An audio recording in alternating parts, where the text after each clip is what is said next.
But now that we're done talking about how whack crack is, let's talk about how whack the fucking combo system in this game is.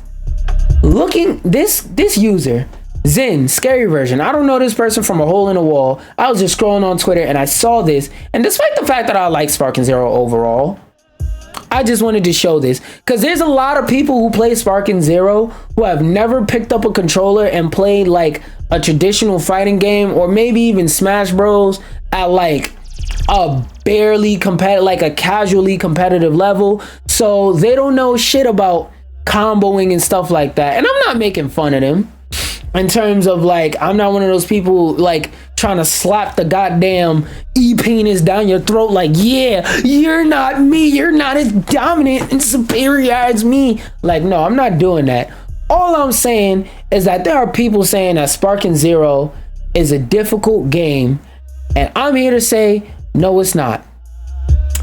Let's look at what the combos in Sparking Zero look like. Now keep in mind, this person was looking up a guide for tech. That means he was looking up more advanced information on the game and its systems than what can be ever provided within the game's natural tutorials. That's what I want you to keep in mind. Wait, hold on.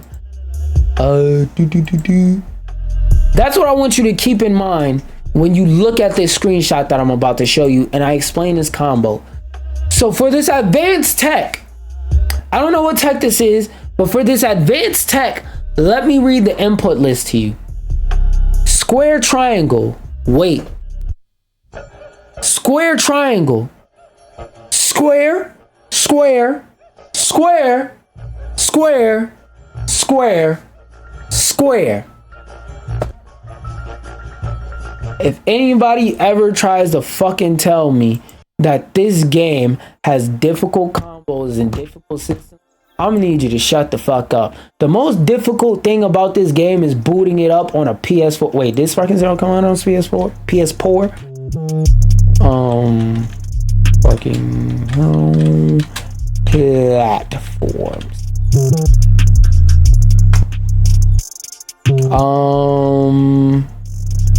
Oh, it came up with it. It came out on Series S. So yeah, the hardest thing about Sparking Zero competitively is trying to boot that bitch up on an Xbox Series S. But if you really think about it, that shit ain't that hard. Cause who the fuck has an Xbox Series S? What dumbass would buy that? Okay, that I just went into. That's a personal article that I want to read later. 12 things, and now I personally have been on like Twitter and other social websites saying that to me personally, Sparking Zero is not a bad game, but a lot of anime video game fans just got the cock right in their booty cheeks going, oh yeah, sliding up and down on that bitch, calling this game higher than a 10 out of 10. And I'm here to say, this isn't a bad game. If I had to give it a number, I would say it's a solid 8 out of 10. It does all the basic things a game needs to do to be playable, and then it does a little bit more. But in terms of my standard as a fighting game connoisseur and as a Tenkaichi connoisseur, this shit is the exact same thing as Tenkaichi 3. It's just a 2024 version. This shit doesn't do anything revolutionary. The only truly new feature I saw, besides like being able to switch the layout, which technically you could do in a PS2 version through an emulator, but that's kind of an unfair standard. So before I was saying the only unique thing I saw was the new updated control scheme that's more accessible, and the ability to look through the cutscenes through different people's POVs. And I'll give it credit for this. I didn't know this until today, but the deviations, you have to beat the characters that you go up against in a certain amount of time to actually get the what ifs, which to me I think is fucking stupid, because at first off, I don't think the mechanic should be there in the first place if it's gonna work like that, number one. Number two, if y'all gonna make it work like that, why the fuck didn't you tell me that in the game? Like at the beginning of the story mode, the first time I booted up, y'all should explain what ifs are and explain that if I gotta beat a character in a time limit to actually unlock the what if. But whatever. Oh, it's a video. Cool. Let's watch this video. And they're gonna be yapping for 8 minutes straight, so let's put that straight to 1.5. Sparking Zero launches on October 11th for Xbox Series X and S, PS5, and PC, but it's already a major hit in advanced access. Do you have good captions? There have been over 9,000 peak concurrent players at this time of writing, surpassing major fighting. We don't give a fuck. Is how much faster Sparking Zero is in comparison. Hold on, let me open this up on YouTube and let me exit out of gaming bolt. Because maybe there's chapters, and if not, I could still crank up the quality. Some of the biggest differences. Look at 1440. Actually, nah. I don't want to go 1440. I just need 1080. Faster combat. I definitely don't agree with that. Budokai Tenkaichi 3. Budokai Tenkaichi 3 had really fast combat. I don't agree with that. What's number 2? Developed on Unreal Engine 5, Dragon Ball presentation. Yeah, that is fair. That is fair. The presentation is way better, but that's because it's 2024 graphics. So obviously, after 20 fucking years, the presentation is gonna be better. What's the next point he makes? Wait. What point am I on? I'm on 2. Yeah, where the fuck is 3 then? Developed on Unreal Engine 5. I don't see 3.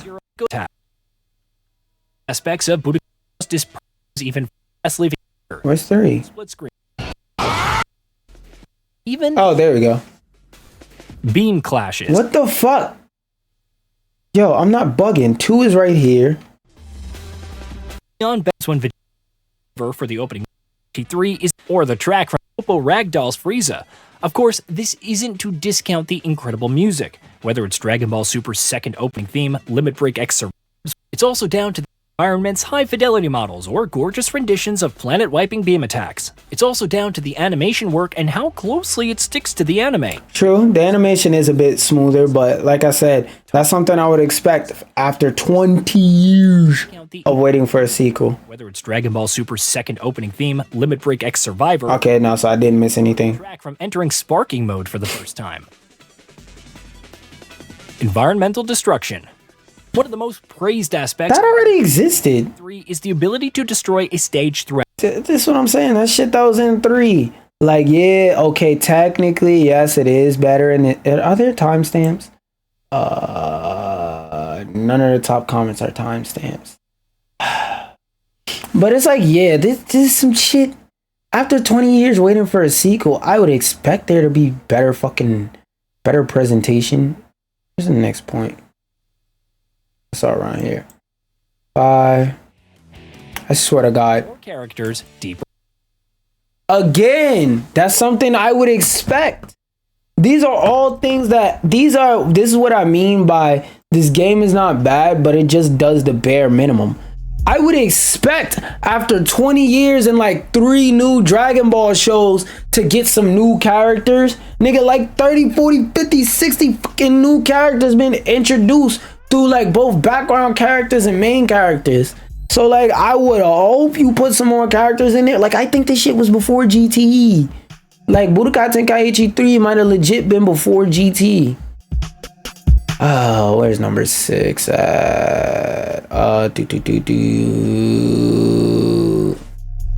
I'm gonna let it play out while I look for number 6. When Tenkaichi 3 launched, it boasted the largest playable roster in a Dragon Ball game history, with 162 characters.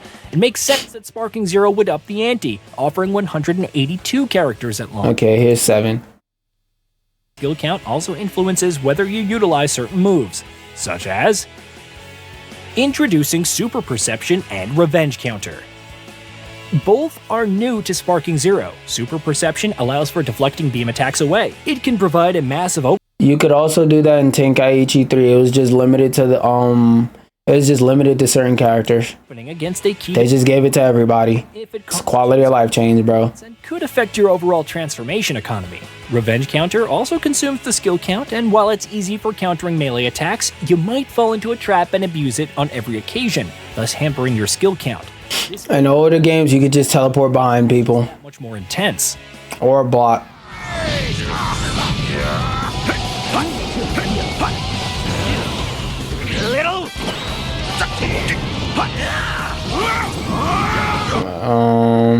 Okay, 8. Increase skill ceiling with super counters. But that's not all. The fuck is a super counter? Also increases the skill ceiling to cater to those seeking mastery via the super counter, like the revenge counter. It allows for breaking out of melee attacks and mounting a comeback. The twist is that it doesn't consume any skill count, so you can break it out whenever you want and save those points for transformations, super perception, sparking mode, and whatnot. The downside is that it requires strict timing, so it can either be a risk versus reward mechanic, probably like a 3-frame window, 5-frame window type shit, means to distinguish high-level players from the rest. More in-depth tutorial and training options. Again, quality of life change that I would expect to happen after 20 years. Zero, both games can be complex for newcomers to pick up and play. It probably talks about the what ifs. Before Vegeta and Nappa arrive on Earth, while Goku What If Saga vs. Episode Battle Branching. Okay, I want to hear more about this because this is the thing that really made me say Sparking Zero sounds like it has something new. But then, like I said, at first I didn't know about the timer thing, so I ended up doing a battle and still seeing Piccolo blast that man with a beam. New mode in Dragon Ball Sparking Zero, running through most of the well-known battles for each of its characters. However, it also features branching storylines based on— I wish they would have did Cell. Result in classic time-worn scenarios playing out differently, like Goku surviving the battle against Raditz and training Gohan before Vegeta and Nappa arrive on Earth. While some outcomes return to the original canon, it's still exciting to explore new branches. By comparison, Budokai Tenkaichi 3 had the What If Saga, which functioned as a standalone story deviating from the canon. These were also interesting in their own right, though— Wait, so that's a feature that was in Tenkaichi 3? Oh my god. So that takes away one of the things I was excited for. Oh my goodness. Standard and classic control options. Quality of life change I would expect after 20 fucking years. Edit mode. As good as Budokai Tenkaichi 3 is, it never offers— The hell is edit mode? Custom battles with the level of Sparking Zero's customization, whether it's scripting, camera angles, different endings, special conditions, and so on. Further, So making WMVs? players and test out their— I guess that's kind of cool, I guess. Kappa destroying some of It's not for me, but I could see why somebody would find it interesting. side is limited slots for creation, which will hopefully be addressed soon. Hey, So yeah, like I said, a lot of these features, he said things that it does better than Tenkaichi 3. I guess it does them better than Tenkaichi 3, but it's like, yo, bro, after 20 years, I would hope you doing shit better than a PS2 game that came out in what, 2004? I would fucking hope so, nigga. Anyway, the next thing I want to talk about, real quick, this one I'm not gonna go too deep into, but I'm just gonna kind of mention it in passing. Oh, that's not even your tail. That's a piece of tissue.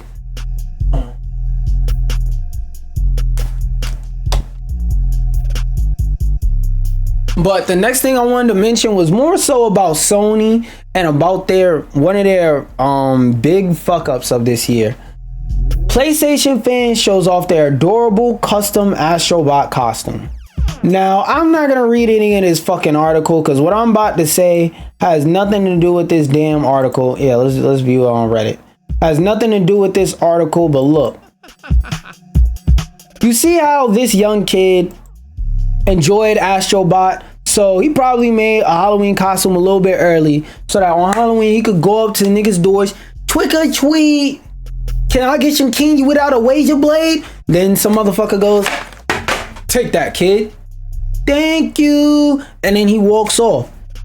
My point in bringing this up, that he wants to do this, is why the fuck are there no Astrobot toys? Because I wanted to get an Astrobot toy to put over there on my shelf. So like to just have it as like a display type item. And even when I was watching Dashi play Astrobot, one of the first things he said was like, yo, do they have Astrobot toys? Because that's some shit I would buy to put on my shelf. And when I first booted up Astro's Playroom, and one of those videos, I was like, damn, I gotta look it up and see if there's any toys, because I would legit want to get a statue of this character like on my shelf or something like that. And even today, when I saw this and I knew I was gonna go talk about this, I went on Amazon to look, and look what happens when you pop in Astrobot into the damn search bar. Search, please. Please go search. Search. Thank you. Look, when you type in Astrobot, the only thing that pops up is the game. Nothing. And a fucking cooling fan for the PS5 pops up. Some stickers for some other shit pop up. Like, look at all this non-Astrobot shit that pops up. But let's look up Astrobot toy. And let's see what pops up. Oh my gosh, I don't know why I can't press search. Look at this. Look at this. All of this shit pops up. All of these plushies pop up. So you may be thinking, oh, so there are Astrobot toys. Nope. Click on the link. What is the name of this company? Brand, generic. That's not Sony. That's not Team Asobi. That's not PlayStation Studios. Look, $14, $25. I don't know if this is two different toys or one. Oh no, it's two different toys. But $25. Brand, generic. Oh, this brand generic, they're selling his head and they're selling his body. Sony, what the fuck? What? Why are these popping up before you? Look, arrives before Halloween. Astrobot plush toy. Oh, that's the same brand. So it's one brand that, first off, stole your fucking IP. This is hella illegal. And they look, no, that was a different seller. Look, HX Live. Who the fuck is this? And they got six, and they're selling out. They only got 6 left. Sony, this is your most popular IP of the year, and as you can see, the jitteries, the children's, the kids, the nigglets, the babies, the kids, the childs, they love this IP. And they would love to have some toys and official costumes and stuff of this. So please make at least a fucking collectible toy of Astrobot so I could put it on my goddamn shelf. Now that my Astrobot rant is over, I have quite a few videos I saw, because over the weekend I had to take a long bus ride and I was looking on TikTok and I saw quite a few videos that I thought would be interesting for me to boot up and watch on stream. So I'm gonna let the video play, and then, like I always do, I'm gonna interrupt it when I can and add my input. Friendly competition. So Steam recently added the licensing disclaimer when you purchase a game that strictly tells you that you are purchasing a license to access it. For those of y'all who don't know, in California, they made a law that says that you can't straight up tell people that they're, hey, stop scratching. California made a law that says that whenever you buy something digitally, if you don't actually get ownership to it, the platform has to put a disclaimer that says it's only a license. And like I said, when I originally talked about it, I was like, I don't think that these storefronts are going to make one store page just for people who are in California, because that's going to be annoying as hell. Because even look at it like, what if I live in California, but I go and I travel to, I don't know, New York to stay there for like 2 months. Now that you're detecting that I'm visiting Steam from a New York IP, are you going to take that away? Because if so, it seems annoying to make one interface message just for California. So I theorize that they're probably going to make it a universal change and just make it apply to every purchase for everybody everywhere across the world. And as we're seeing, that's exactly what happened. Through Steam. You are not buying the game, you do not own the game, you're just getting a Steam license for the game. Good old gamers, GOG, GOG.com, whatever you want to call them, they are another online storefront for PC games. So Steam's message was, a purchase of a digital project grants a license for this product on Steam. GOG's version was, a purchase of a digital project on GOG grants you its offline installers, which cannot be taken away from you. He's gonna explain. Good Old Gamers does operate differently from GOG, where when you buy games on it, you actually do get the game. It's yours. You're not just getting a license to access the game through their launcher. If the addition of this disclaimer has made you uncomfortable purchasing games on Steam, I highly suggest you check out goodoldgamers.com. Which, just to clarify, shout out to this creator, but just to clarify, if you buy a game on Steam, and you try to like boot up that game, let's say you buy a game on Steam and for whatever reason you no longer want to use Steam services and you delete Steam off your computer, but somehow you delete Steam without deleting the library of games off your computer, you cannot boot up any of those games without reinstalling the Steam launcher. So as long as the Steam launcher is not installed on your computer, you will not have the ability to access any of those games at all until you reinstall the Steam launcher. But the reason why I'm specifically saying it like this is because once you tell Steam to delete, it will go and delete all of those things together. This looks, I don't know, this randomly looks interesting. The most skillless, talentless. Oh, yeah, no, that's something different. That's about the game. I thought this was about a feature, but yeah. When you use GOG, on the other hand, apparently when you download your games offline, they stay offline. I just want to say that to say, whenever I get up on the stream and talk, I want to empower you, the consumer, with knowledge so that you can make a better informed decision, because I don't want to be the person that sits up here and tells you, oh, this is where you should go to buy something, this is where you shouldn't. No. What I like to do is arm people with knowledge so that you can fight off the downsides of capitalism as best as you can. That's all. That's my job. So if you like owning your games and you're tired of like buying digital games you know damn well you don't own, might want to consider GOG, y'all. This is not an endorsement. I'm just saying you might want to consider it, because I know I definitely am. I'm still big EGS though, because they give me a lot of free shit.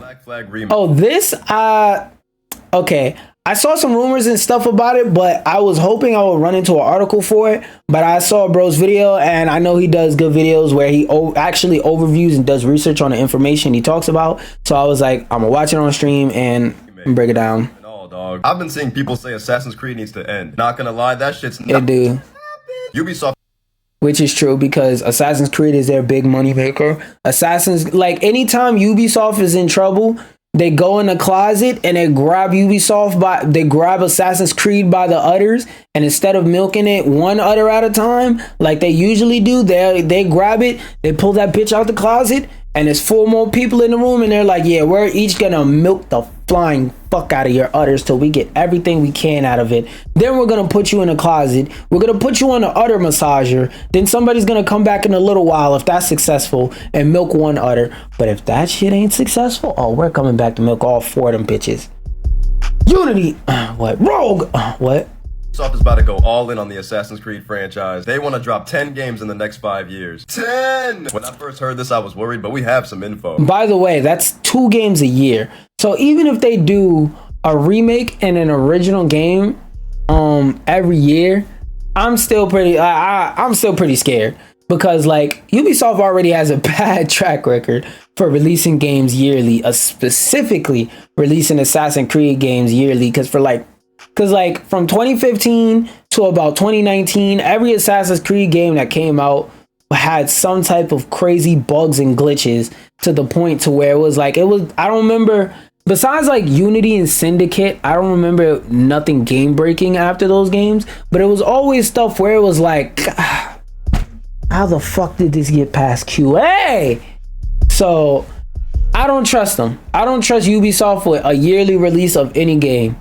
I never will again. We're getting a Black Flag remake. Say what you want about Ubisoft, but I know y'all want that. They're also planning to release another classic game. Because I will always say, Black Flag was not a bad video game. It was a bad Assassin's Creed game. I don't know what the fuck riding on a pirate boat and jumping from pirate boat to pirate boat, shooting my blunderbussy all over the place, has to do with sneaking around and being a sneaky assassin, but it was fun.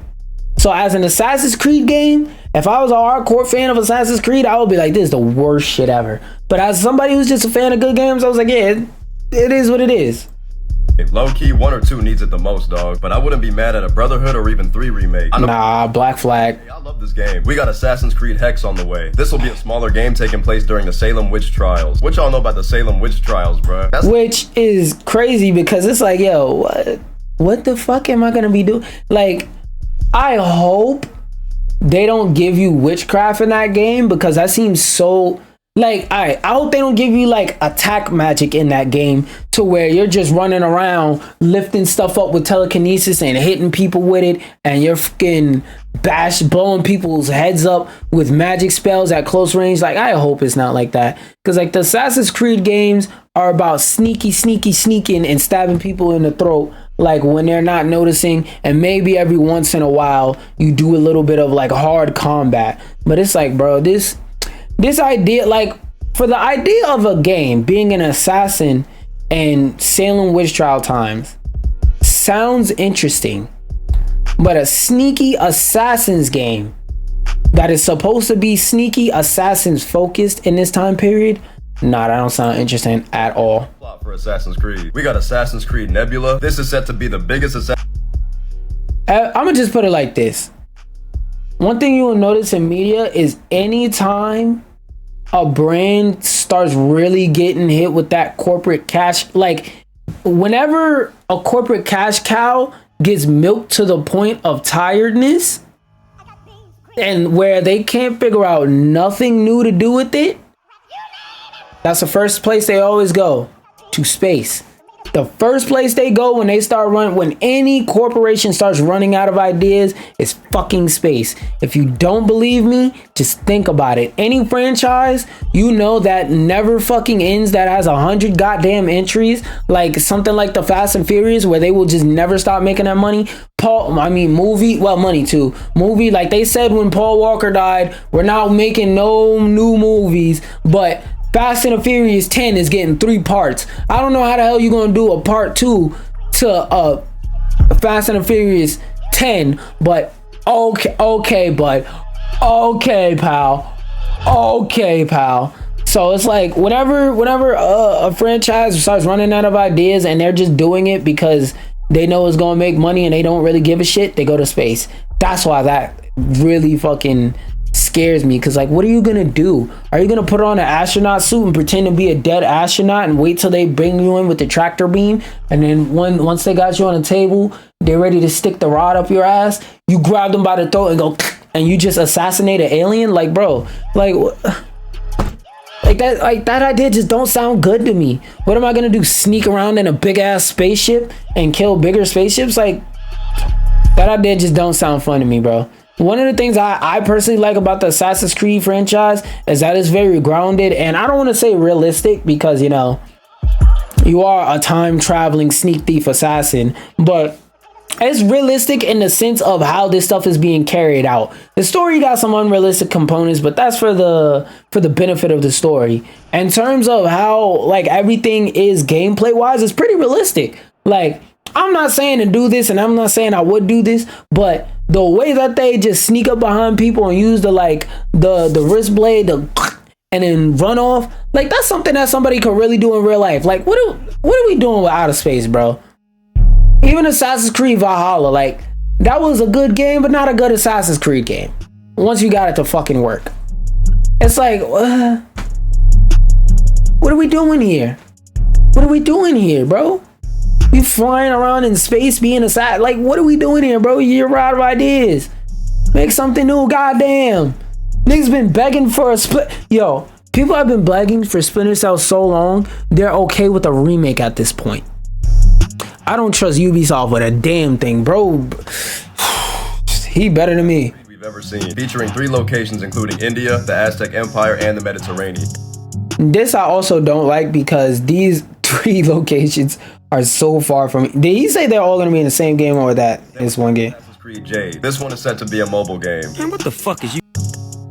Wait, hold up, it didn't rewind. Nebula. This is set to be the biggest Assassin's Creed we've ever seen, featuring 3 locations including India. Okay, yeah, this is supposed to be all in one game.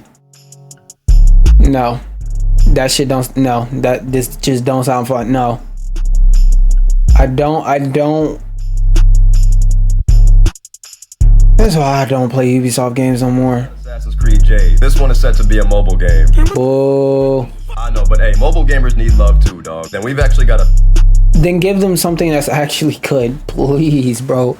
Please. player games on the way. One of them is called Assassin's Creed Raid. This is said to be a free-to-play 4-player co-op game. It'll have a heavy focus on PvE combat. The other one is called Echoes, but we don't really know anything about that. Hey, if you like Assassin's Creed, you're about to eat good. If you're waiting on that Splinter Cell remake, you're deep fried. Nah, I'm lying. It was delayed, but it's still on the way. Let me know what you...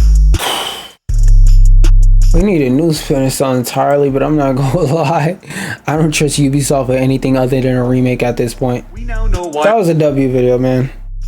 I definitely liked it before I sent it to myself. I'm just not logged in. Overwatch 2 crumbled as a game. So here on this location, I don't know what y'all feelings are about Overwatch, and y'all feel free to tell me what y'all feelings on Overwatch and the current state of it is. But about 2 months after Overwatch 2 came out, and they said that PvE they promised was never coming, then they dropped like 3 PvE missions and said that's all you motherfuckers is getting. I was done. I was done with Overwatch because I was already wait, let me see if I got it on the shelf still, because I put my games up. Yeah, it's not on this shelf, and if it is, it's in the case with another game, and I don't feel like going through all of that. But I'm one of the poor souls that actually went and brought Overwatch 1 on disc. Now, hindsight is 2020. Shut the fuck up. I can hear you in my mind's eye. Hindsight is 2020. Shut the fuck up. That was back in an age where every game was purchased physically. We really need to go back to that. Number one. Number two, once they released it and they said the only way to get new characters was a battle pass, I was like, oh, so this game is pay to win. People was like, oh no, it's not pay to win. Just you know, go through the battle pass. You got the first character and the battle pass for free because you paid for the first game. How did I get rewarded for buying the first game and transitioning over, may you ask? Well, that's simple. They gave me a bunch of in-game currency. I don't give a fuck about in-game currency. What the fuck does that do for me? Y'all gave me one character and y'all charge a plant to charge me for the rest of the characters y'all release? That's how y'all... I bought the game in like 2018. So I was playing from like 2018, 18 and 19, 20, 21, 22, 23-ish. So I was playing that game for a good 4.5-ish years. And y'all disrespect me by giving me one character and saying if I want another one, I gotta pay? Nigga, fuck you. It's too many games out for me to give a fuck about a game that's trying to bend me over and spank me ridiculously and angrily. I'm just not here for it. I'm not going for it. So like from the beginning, I said this shit was fucking baked. But then over the news, we got some crazy ass news that just had me laughing like a giggly frog. Recently, an article was recently released that basically uncovered the entire timeline of Blizzard, basically their entire existence into the 21st century, and why Blizzard is ass now. That's the book I was talking about. I need to start listening to that book. Let me just catch y'all little asses up to speed. So Blizzard book. I think it was like Play Blizzard or something like that. Play Nice. So basically there was a dude who's an investigative journalist, and he went and did some magic and found out a lot of information from on the inside of Blizzard about their business practices, old games that never got released, yada yada, different stuff like that. And he wrote a whole book about it, which I'm gonna leave this tab up so I remember to actually go and download the audio book and listen to it and whatnot. But he made a whole book about it, and like I said for at least the next couple days, and it looks like it's gonna be a little bit longer than the next couple days, we were going to continuously find out more and more information about why bitched Zerd was fucking up for the past few years. Because after like 2018, whenever they added Brigitte into Overwatch, nigga, that whole fucking game was baked. Anything in this video, I would like to make this very clear that my video is going to be a summary of what is actually going on. Please go watch Flats' video on YouTube. It is a much more discreet video with much more detail, and he's a lot better to explain than I am, but I'm going to give you a summary. There are four. That's all I need, Brody. Very crucial to the story: Alan Adam, Armin Zerza. Thank God for you. Bobby Kotick. Now, a little rundown. If you don't know who Bobby Kotick is, basically Bobby Kotick is the guy who all my homies hate Bobby Kotick. used to be the CEO of Blizzard. He was basically the big bad villainous guy who basically was responsible for a lot of Blizzard's bullshit. However, this was the only guy that people would blame, including me. I would only blame Bobby Kotick because he is a piece of shit. However, it was recently on multiple levels. Well, hold on one second. Majestic. Nope. Majestic. Bed. Out. Dude. Bed. Buddy. Down. Dude. Down. Thank you. Good boy. Alright. In this article as to why Blizzard actually no looking at spots. Bobby, thank you. That's nasty. Understand that Blizzard used to be a company in the 90s basically very passionate for video games and game developing. Bobby Kotick and Alan were basically clashing heads all the time because they had two very, very different ideologies. Alan was very, very heavy on gaming, while Bobby was very, very heavy on making money. Which I don't know if he's about to mention this because it sounds like we're going down the same path, but anybody who knows about business 101, it takes a different type of lead, like business minded person to start a business than the type of person it takes to run a business and make it successful and make it explode out of the water. 1 second. Then it takes a different type of mind, and y'all better say bless you in the comments, bitch ass nigga. But it takes a different type of mind and a different type of person to build a company from scratch and take it from startup into big company. And it takes a different type of person to step in and keep that company going up and growing and expanding. Because somebody who's a creative type, you're not going to be good in a business world because you're just going to focus on the quality of the products. But on a business level, you don't have to release business wise. You don't have to release a 10 out of 10 every fucking go around. Now, creatively, you're mentally going to tell yourself everything got to be a 10 out of 10. And on my worst day, looking back, maybe a 9 out of 10, maybe an 8 out of 10. If I really shit the bed and have a seizure and I'm under pressure, I'm 8 out of 10. But otherwise, if I can help it, it's gotta be a 10 out of 10. That's usually how creative people work in the business world. But for business, that doesn't work. And what are y'all doing?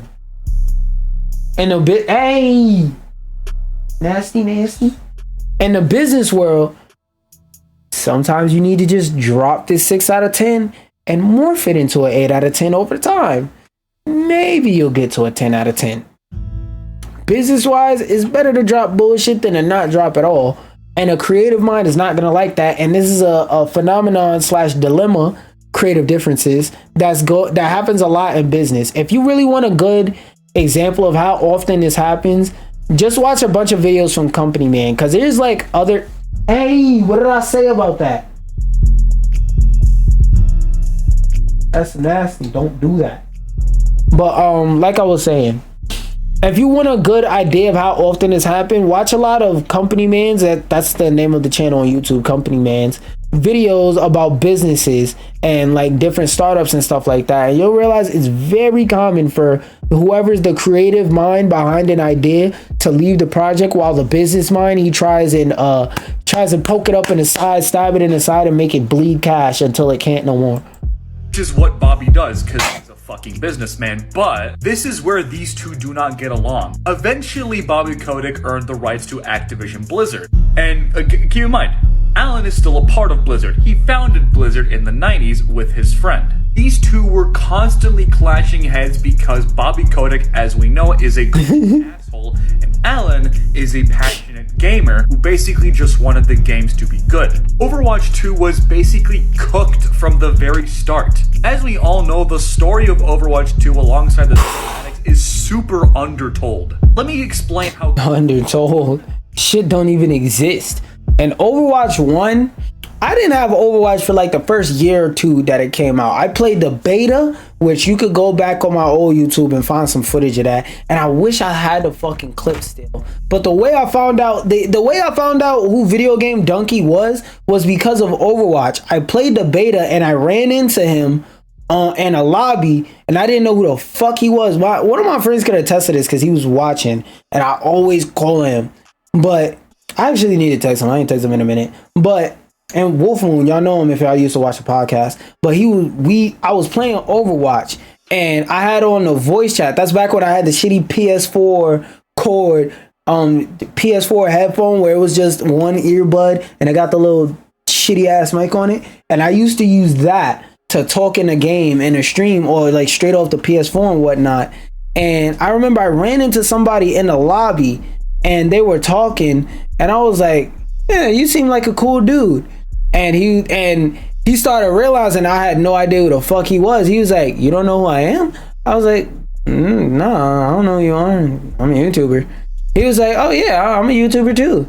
I was like, oh yeah, that's cool. What's your channel? You know, I'll go subscribe and whatnot. He was like, wait, you seriously don't know who I am? I was like, no, I mean, your voice is cool. It sounds like you're always going to say something funny. But, I mean, yeah, I don't know who you are. And I looked him up. I'm like, damn, this dude got like 5 million subscribers? I was like, oh, okay. And I followed him, and that's how I started watching this nigga's content. Because I ran into him in Overwatch before I even knew who the fuck he was. So, I played the beta. For like the first 2 years of the game, I didn't have it. Or the first year and change, I didn't have it. Then I got it off of one of my friends. Then I played it after that. And then Overwatch 2 happened. Why the fuck are there people in this department working on cinematics? I forgot if it was Alan, but basically someone told Armin it's because the fans love it. Basically, Armin said... Yeah, that's what I was trying to say. I was trying to say the reason why I was so caught up on Overwatch lore, despite not owning the game, for like the part where a primary large piece of the lore was being dropped and given, was because of these cinematics. As a person who is a fan of Overwatch gameplay and lore, I was fucking with these videos. I loved it. I was one of the first people saying, yo, why the hell doesn't this game have a story mode? I was part of the original wave of people that said, yo, why these cinematics even on YouTube? I was like, yo, all they have to do at the time, all they had to do to please us was put those same cinematics in the game, but in the scenarios where it was combat, instead of you just watching Tracer dash around and shoot shit, they cut that part out, let you play as Tracer in that scene. Or even if they just implemented it where you could play out those combat scenarios, that's all I need. Even if it's against NPCs, that's all I need. And I'm still saying that's all I need. But at this point, we need a full-fledged Overwatch game. But I don't really want that because y'all fucking suck. Man, they had to do... all they had to do is keep making the fucking videos. Because one thing that always matters, especially, and the fucking crazy thing is, they had higher brand awareness when you had to pay for the live service game than when you didn't. And Overwatch 1 is one of the biggest examples of why when Concord failed, I said its failure has nothing to do with the price tag, because people are fine paying for a new IP with a fucking full game price or even a half game price tag. It's not the price tag. It's the fact that you motherfuckers did not know this game was coming out, and a few people who did know that this game was coming out just knew that nobody was playing it. So the game was doomed from the damn start. That's number one. Number two, being that your game is free to play, you not making cinematics is crazy because those raise your brand awareness. And just a quick pause, because I know some of you may not be like business savvy or like anything like that, so you may not know what brand awareness is. Basically, brand awareness is, as it sounds, how many people know of your brand. So, for example, the brand awareness for Overwatch is huge because people who play games know what Overwatch is.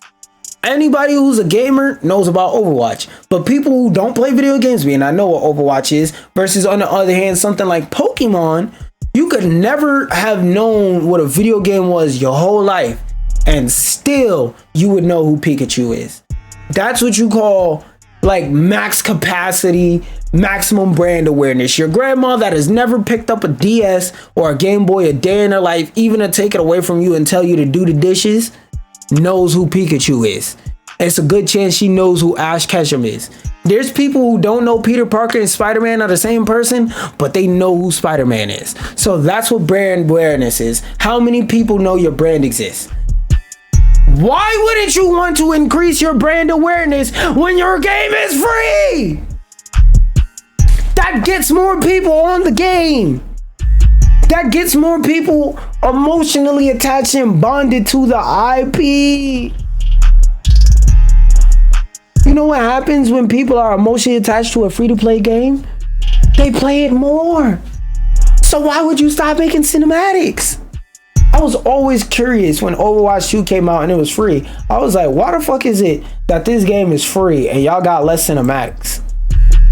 Alongside the cinematics is super undertold. Let me explain how cooked this was. Armin Zers basically asked, why the fuck are there people in this department working on cinematics? I forgot if it was Alan, but basically someone told Armin it's because the fans love it. Basically Armin said, stop doing that shit. Basically, to summarize the rest of this story, Armin Zerza and Thomas Tipple were basically 2v1ing Alan the entire time, with Bobby Kotick still being this big bad kingpin at the top. Because Thomas Tipple and Armin Zerza were not from the gaming industry, so their knowledge as to what fans want and the gaming production is so little that their ignorance basically clouds it. And because these two fall in the same category as Bobby Kotick, which is one of those things where I always say, as somebody who's a gamer, a lot of the times when your games come out, shit, it's not because of the developers. Don't blame the developers.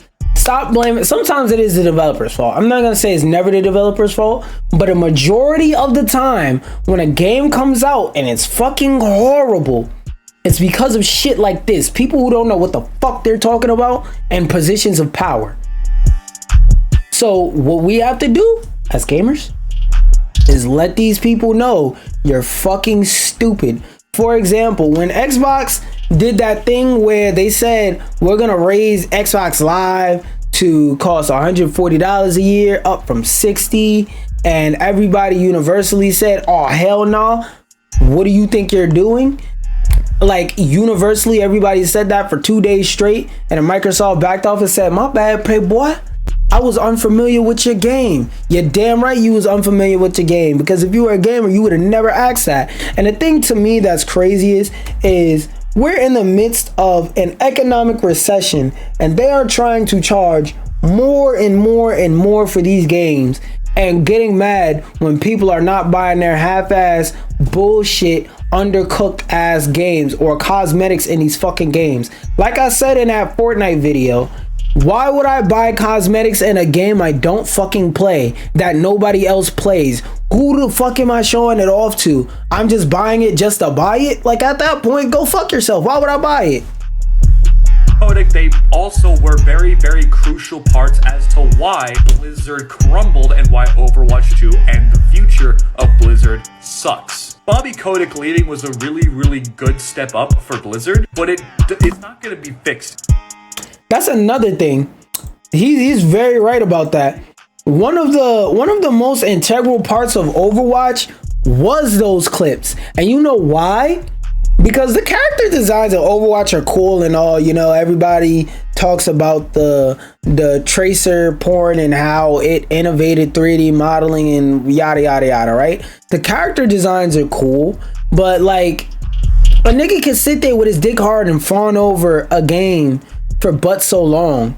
The reason why people liked Overwatch is because of two things: the uniqueness of the idea of the heroes and the gunplay, and the personalities. When the characters, like some of y'all who may be like younger and newer to gaming may not understand what I'm saying about this, but like in Overwatch, when the characters talk to each other and they said things to each other that was relevant to like their character and who they are and the story going on, that was cool. Cause like, what I want y'all to do is go play a game like Overwatch, because fuck Overwatch. I'd never in my life encourage somebody to play that game until it gets good. Go play Overwatch, but cut all the voice interactions off. Cut all the voice lines off. And just listen to the sound of gunshots. Shit's not gonna feel right. You're gonna be sitting there like, something's wrong. Remember how people felt in Nick All-Stars 1 when they dropped the game with the most popular Nickelodeon IPs of all time and had no voice acting, so everybody was just smacking each other to silence? Like, somebody like me, I might enjoy that, but the average gamer does not just want to sit there and hear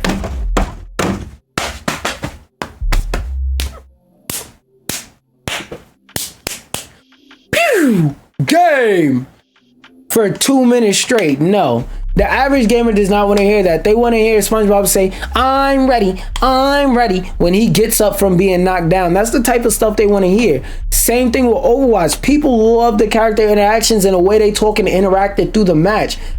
That's part of this game's identity. That's part of why this game succeeded. Because before Overwatch, to have that in an FPS was unique.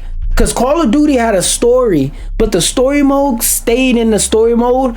And even now, the story mode of Call of Duty stays in the story mode. And the multiplayer, that's just a multiplayer. But in Overwatch, the story and the multiplayer were one. Because some of the multiplayer maps even changed over time along with the story and along with reveals and details of the story. I remember there was stuff in Overwatch 1, there was a map that for like 2 months was one way, and then they drastically changed the map and introduced a new gameplay mode with the change of the map and the introduction of Doomfist. So the story was attached to the game and the gameplay. That is a big part of Overwatch's identity. Every payload you pushed in Overwatch was a different payload, and there was a story behind why you had to push that payload. There was a story behind what was in the payload and why it was at destination A and why it needed to get to destination B. There was a story behind all of that. That's what kept people playing. That's what kept casual players playing. Because yeah, the game had cool mechanics, but if I'm a casual player, I don't give a fuck about how cool the mechanics are if it's not something completely new.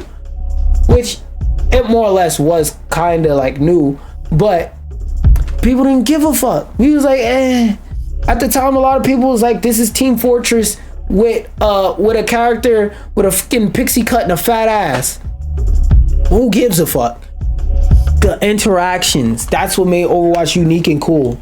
As to why Blizzard crumbled and why Overwatch 2 and the future of Blizzard sucks. Bobby Kotick leading was a really, really good step up for Blizzard, but it's not enough. Instantly, as we can see. Armin Zurza still works at Blizzard. He's still an employee there, and he's very much still the CFO, if I remember that correctly. As long as a lot of these people are in this story, except for Alan, of course, because Alan's the GOAT, as long as these people who to summarize what he's saying, for those of y'all who are not understanding, he's saying basically a lot of the people who actually control what happens to the games are fucking idiots that have no idea how the industry works, and they're just guessing and they're just trying to improve. They're just trying to fatten their pockets without actually understanding how to fatten their pockets.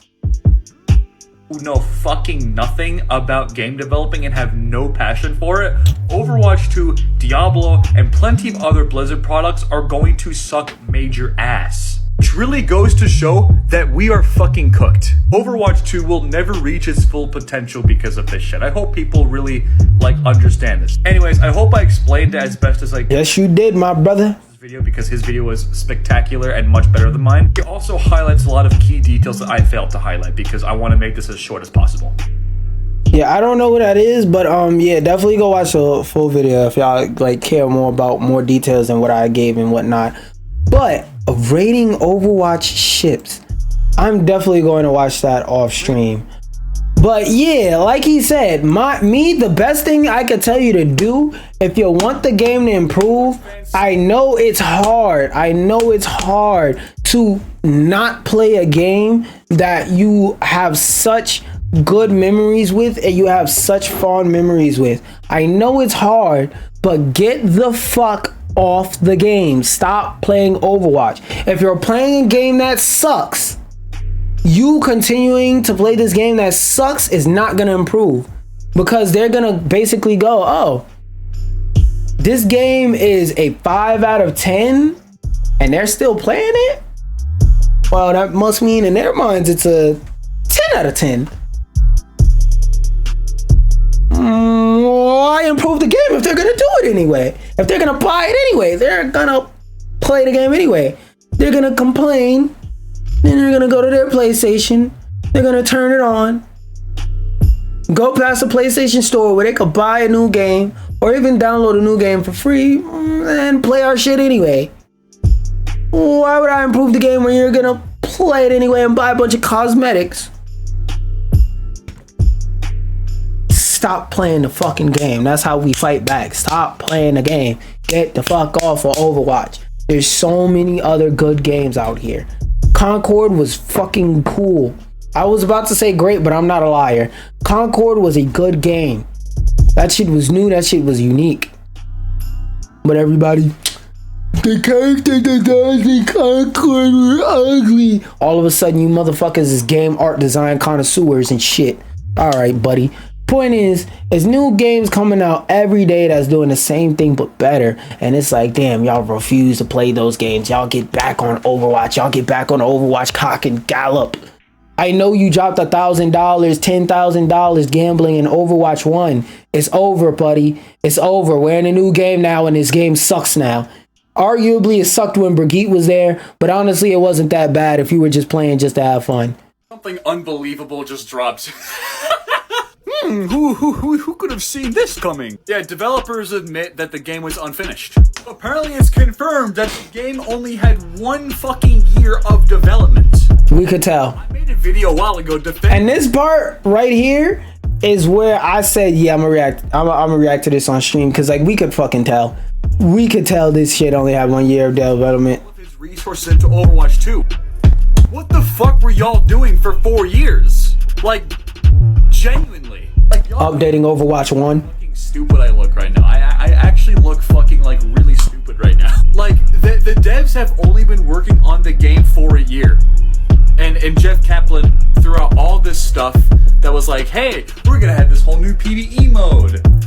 It was under that never came. Like, why? Y'all had 4 years to develop the game. What the fuck were y'all doing in that time period? And now scratching their ass cheek. The game only had 1 year of development. Now listen, the reason the game is as polished as it, well, semi-polished as it is y'all gotta understand, this is Activision Blizzard, the same people that make yearly Call of Duty games. I would argue Overwatch 2 is not polished, because all they did was they went into the files for the game, they deleted the menu icon for Overwatch 1, they added it back because they said, oh shit, we're not gonna actually change the logo. They went into Photoshop, they typed out 2, like the letter 2. They took an orange square, they cut a piece out of it, and they said, yup, we got a new game. They didn't do shit. The launcher for Overwatch, still to this day, I believe. I know like last year, definitely it was still like that, but probably to this day, because there's no reason to change it, just says Overwatch. You barely had to update the game when the new version came out. Cause even on PlayStation, the shit deleted Overwatch 1 completely. So if you put in an Overwatch 1 disc into your PlayStation, the shit will just start downloading Overwatch 2. It won't even download the data off the disc. That's how fucked it is. So this shit is not a new game. They added some new characters, sure, but they could have just did that at Overwatch 1. What the fuck? So it's understandable. And it would have been cheaper. It still feels pretty good. It just didn't have a 2 on the end. Game, even though it's not complete at all. But like, I genuinely... It's a port, bro. What the... It's not a good game, it's a port. For the past 3 years, like before the development of the game started, I actually need to know. Like, unless all of those people were working on PvE, but they scrapped all of that, even then, it still doesn't make sense. Like, I'm actually dumbfounded, bro. They was sitting in the damn booth, wiping their hand in their pants, taking it out, and then smelling it. That's it. That's all they were doing around the office all day. Now,